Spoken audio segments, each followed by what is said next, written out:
Sosok Ibtu Lusianto, Kapolsek Negara Batin tewas tertembak saat gerebek sabung ayam Wei Kanan Lampung. Kapolsek Negara Batin Ibtu Lusianto gugur dalam tugasnya saat akan menggerebek judi sabung ayam di Wei Kanan, Lampung, Senin sore tanggal 17 Maret tahun 2025.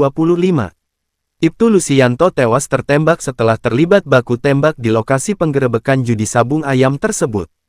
Meninggalnya Ibtu Lusianto jadi duka besar bagi pihak kepolisian Polda Lampung dan Polsek Negara Batin. Diketahui Ibtu Lusianto belum lama menjabat sebagai Kapolsek Negara Batin.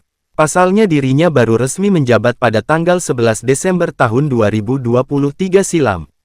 Hal tersebut diketahui dari surat mutasi dengan nomor ST 888-12-Cap/2023. Sebelumnya Ibtu Lusianto pernah menjabat sebagai Kapolsek Semaka di Polres Tanggamus Lampung.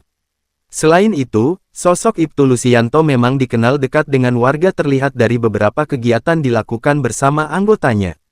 Penggerebekan lokasi judi sabung ayam di wilayah Kampung Karangmanik, Negara Batin, Wei Kanan, Lampung berakhir dengan baku tembak antara polisi dan para penjudi.